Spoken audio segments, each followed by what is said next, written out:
think we can all agree the Texas Longhorns are back.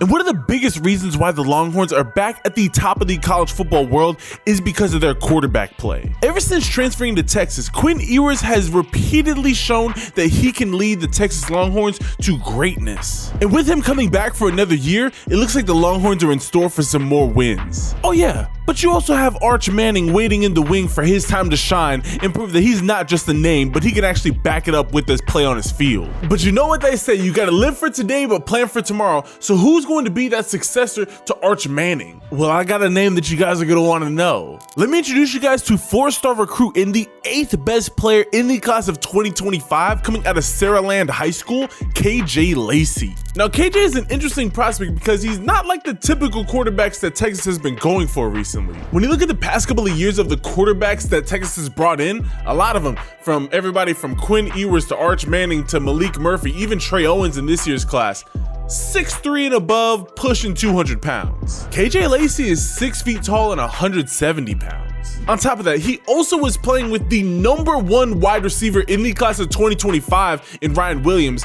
but he reclassified to the class of 2024.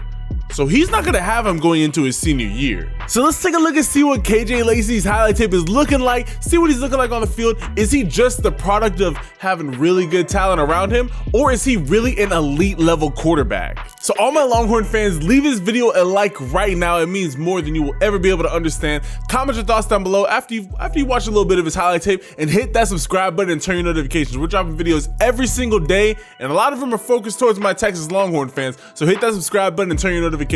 And with that being said, let's take a look and see what the future Texas Longhorn great at QB is looking like on the field. 3, 2, 1. All right, so let's see what my guy KJ Lacey's looking like out here. I've seen a little bit of his highlight tape because I've seen Ryan Williams' highlight tape. Look at the dime. He literally threw this guy wide open. Okay, he's throwing this ball from the 50-yard line, and he drops it right in the corner of right at the end zone. That's pretty much a 50-yard dot to the corner. So I've seen a little bit of his highlight tape because I've seen Ryan Williams' highlight tape, so obviously he's the quarterback. Okay, he can make something happen with his feet. And then this kid, he just has that effortless throwing motion.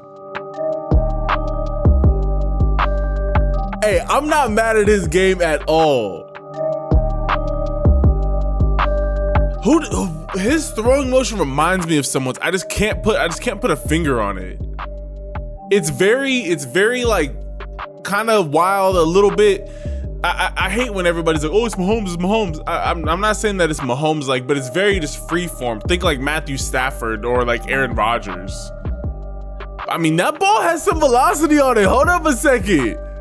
That ball stays low and it gets on his receiver with the quickness, which normally sub 6'2", 6'3" receiver quarterbacks, you don't necessarily see a lot of velocity on passes. Like these 6 foot, 180 plus or 180 minus quarterbacks, you're normally seeing them with great accuracy, but not a lot of velocity. KJ Lacey's out here spinning this thing. Like, I'm not mad at his game at all.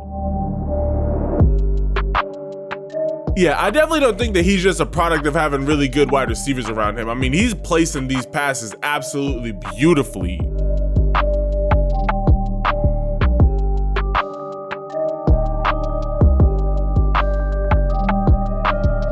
Yeah, it's the accuracy of his throws to the mid-range and deep downfield that are just really impressive to me. I mean, this kid does not miss. Obviously, it's a highlight tape, so obviously he's not gonna miss. But I mean, it's just the way that he's leading these guys. You're just not seeing a whole lot of quarterbacks lead wide receivers this much in stride. Rolling out, I mean, like literally whatever you need. Rolling out, in pocket, it doesn't matter. The only thing is, that's a beautiful throw. I would say because he has a very similar build to Caleb Williams, and Caleb Williams kind of has the same problem, to really work on keeping his feet more contained, like, and more structured. Like, don't necessarily start playing like freeform passing until you need to.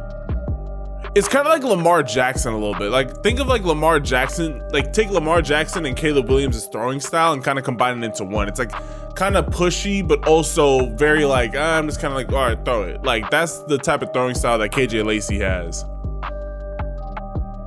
Because at the high school level, yeah, you can get away with inconsistent technique because guys are going to be more open than they are at the college level, and you're just going to be able to make more guys miss. But at the college level, you're not going to have as much. That's not going to be a 3 yard of space throw. It's going to be a 1 yard of space throw that you need to be able to consistently hit.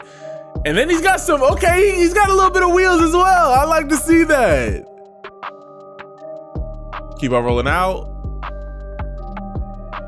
Yeah, I think KJ Lacey is going to be just fine for the Texas Longhorns.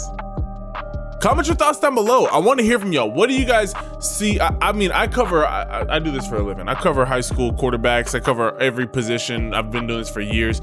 To me, KJ Lacey is a very solid quarterback. I see a lot of upside with him. Oh, wow. I don't like this. I don't like this. Look at where he's throwing this ball from. He's like parallel with the ground, and he somehow found a way to still get that ball out. I don't like the fact of, in a situation like this, just take the sack. I mean, all you're doing is you're just looking at Navy jerseys. I mean, you see this big wide receiver in the back of the end zone, and you're thinking, I can make a play. 9 times out of 10, this doesn't end up making a play, but when it does, it looks great. I mean, he absolutely left this high and in the back of the end zone, only where his receiver can get it.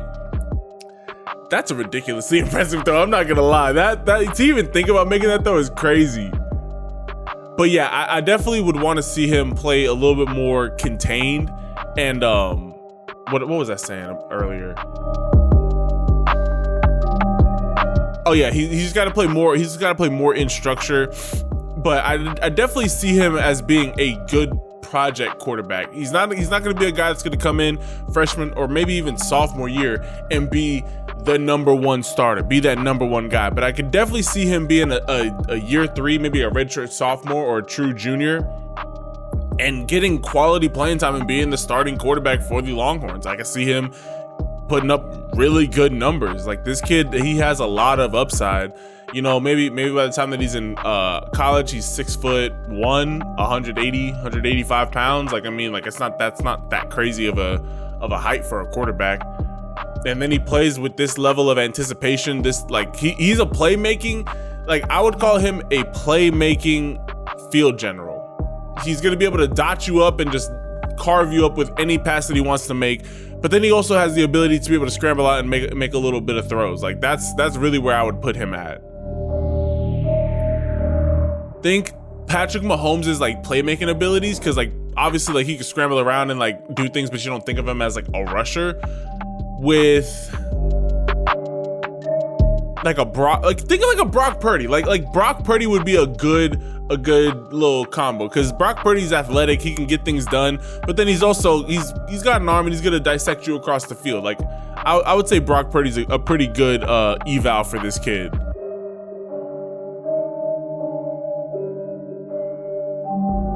So that's what the Texas Longhorns class of 2025 QB KJ Lacey is looking like on the field. I'm excited to see. First off, I want to see what his senior year looks like without having Ryan Williams on the team.